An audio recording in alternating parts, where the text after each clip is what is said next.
Okay, so we've gotten through warm-ups and all that stuff, kind of getting you prepared. They've played Thunderstruck, they've shot off the fireworks, played the national anthem. Uh, Born to Run by Bruce Springsteen is blaring on the speakers, and we are crossing the start line. So, it's a really exciting start. You're going to go on Long Street, there's a little dip. Don't get sucked into going too fast. Uh, there's actually a bit of a climb, which we're going to get to in just a second, right here along Long Street. Right after you get under the second bridge, you're going to start climbing. So if you go out like a bat out of hell, not only are you going out too fast, but you're going out too fast up a hill. So you want to avoid that. One quick little note again, I don't think you can see my cursor, so me pointing out things, but this little bridge right next to the 33 sign there. I'm not 100% sure if that's open to spectators. I don't know if they have that closed off due to security and that kind of thing. But if that bridge is open, I've always thought that would be a sweet place to kind of watch the start. So I don't know the answer to that, but just a little bit of just a thought. I'm going to flip over here to prove my point real quick. If you look on the screen, the blue dot, that's following where I'm at on the elevation chart down here. And right here, you got your little dip, and then right here is that spot on Long I indicated before where we're going to start climbing. And you can see the elevation chart go up and up and up and up, really until we get all the way out to the Franklin Park Conservatory. So we're climbing for a solid 2-3 miles here. And we go from 720 feet up to 801. So we're talking about an 81-foot climb, which isn't horrible, but it is a climb. And it's spread out over 2.5 miles, so you're not going to feel it.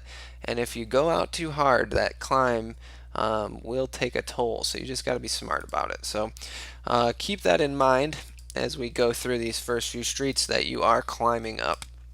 So you're going to go down Long Street.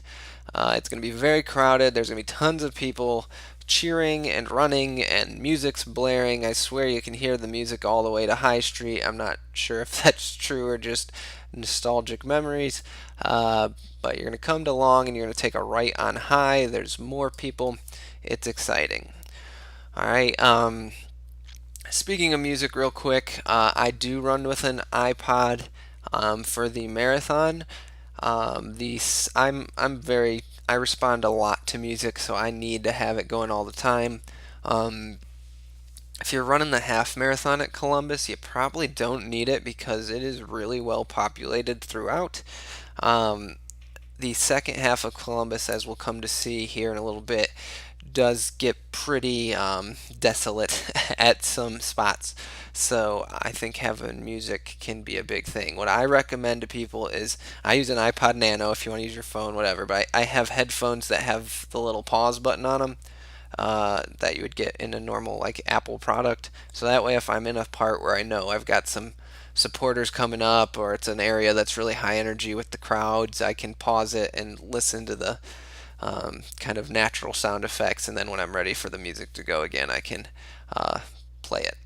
But anyways, we're going to turn right on North High. You want to angle. You know a left turn's coming up on Broad, so you want to angle across the street, running the tangents. I know I'm a cross-country coach here. Running the tangents does cut off some pretty critical mileage as it accumulates over time. So you want to take a nice slanted route, and you're going to turn onto Broad, and we've got what I believe is the longest straightaway in the race.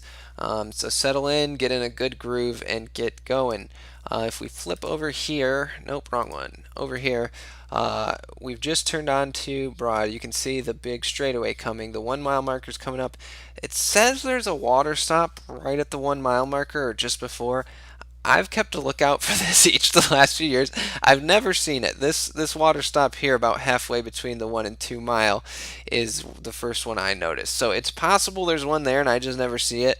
But just letting you know in case you're really counting on those water stops, I'm not 100% sure that one at the 1 mile mark is there or not. But if it is, it's going to be somewhere right around here.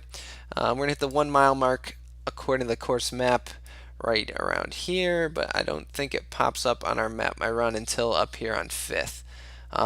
Again, my map my run's gonna be a little off as we go along, but you'll get the idea. So it's a very long straightaway. Again, keep an eye out for the water stop between miles um, 1 and 2. We're gonna go over 71. You don't even notice it. It's straight. There's no incline. The highway actually goes underneath it, so you don't have to worry about any bumps. But do keep in mind we are still climbing this whole route. Um, all the way pretty much till we get to the Franklin Park Conservatory, which is almost mile 3.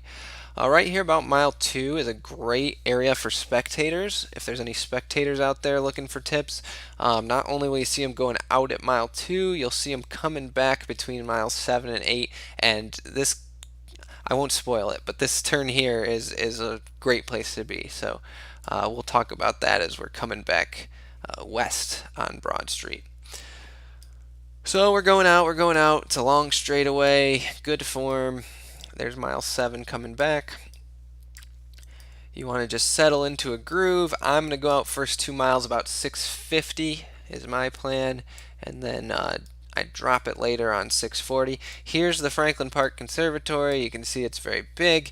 Again, a little mental note here. This is something you can kind of pick on. When you hit the Franklin Park Conservatory, the course is flattened out. So maybe now's the time when you can kind of start to drop into that slightly faster pace. So if we switch over here, again, that's right about here, and it says there's a water stop here, but I think that's only on the opposite side of the street for the way back. So we got to go a little bit further for that. But if we come over here, you can see mile 3, we're actually going to get a dip.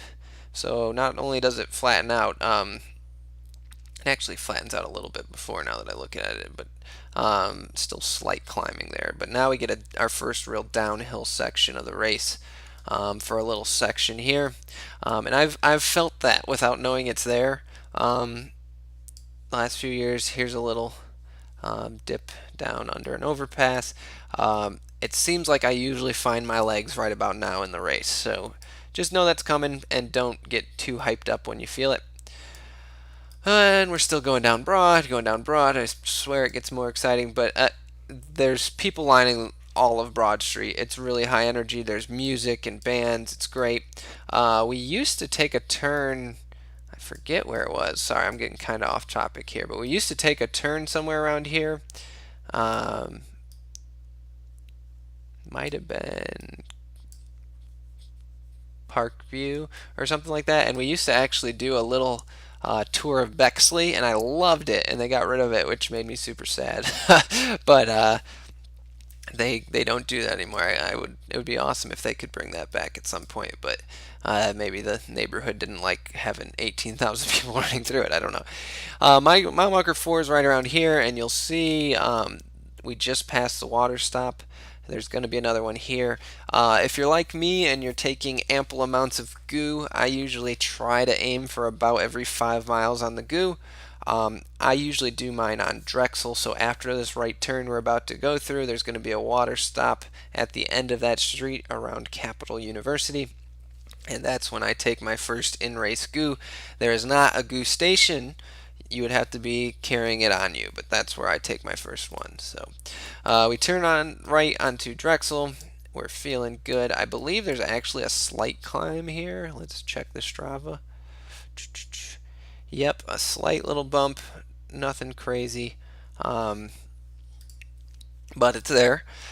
And you're gonna head down this way, and honestly this is one of my favorite parts of the race. I don't know why. Seems like it's really high energy, and you get a clear downhill on Main Street, and it's the first one you really kind of see and feel. If there's wheelchair athletes near you, you just see them zipping down, and it feels like the race is on a little bit, and you're fully loose and you're getting into your thing. And you have to be careful here though, because each of my first 2 marathons, my training partner and I have gotten off pace around this area and kind of pulled away from what we wanted to do. So don't get too sucked in, especially if you're running the marathon. The half marathoners, do your thing. But the marathon, we've barely started.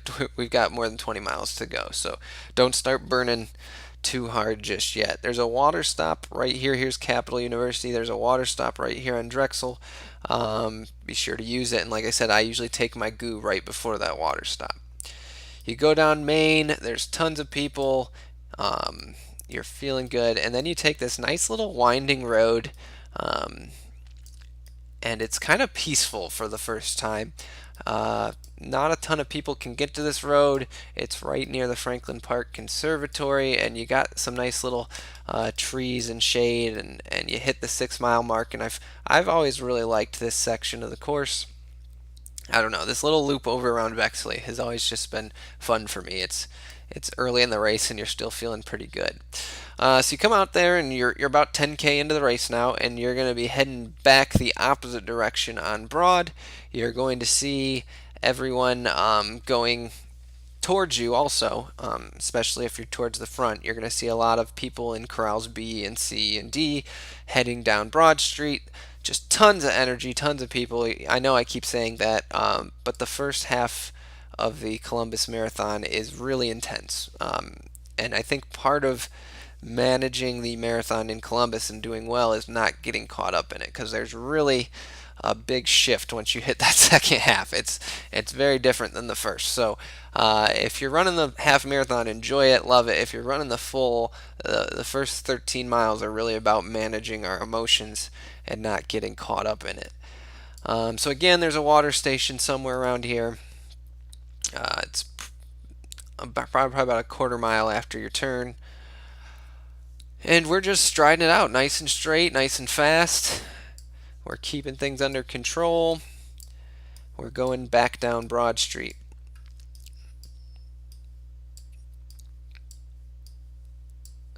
Back down Broad Street, and here we go. We're going to turn on to 18th, and this turn, I just love it. I just love it. There are so many people lining this turn. It's like 10 deep. I'm not joking, and it's loud, and you take it, and it feels like you just slingshot around that turn. It's so much fun.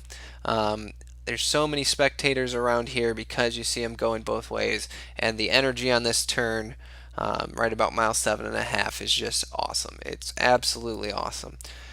You're gonna go down to 18th.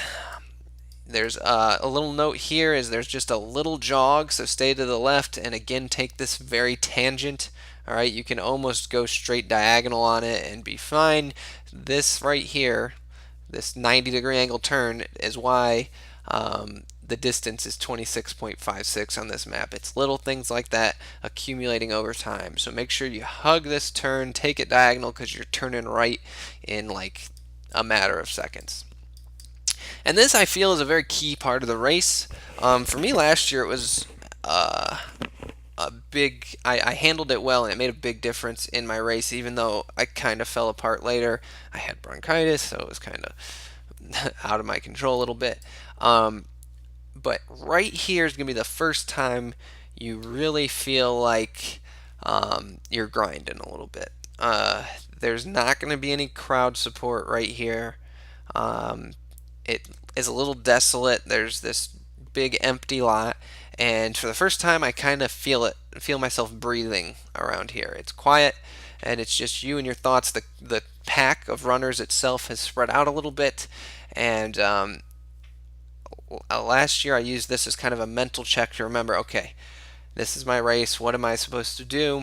And I didn't get caught up with a group that was going a little bit ahead of me, which I was very close to doing, and I would have crashed and burned even worse at that point. So it's just a nice little spot to catch your breath. Like I said, the first half of Columbus is so high energy the whole way. It's important to kind of check yourself. So I'm actually thankful for this little lull in the action. Even though it's just a really boring little section, I feel like it's important, especially for marathoners, right here around mile 8, a little bit after mile 8 in actuality, to kind of check yourself a little bit. And that actually brings us up to 14 minutes, so I'm going to pause right here, and part 3 will be coming up with the final bit of the half marathon and the middle section of the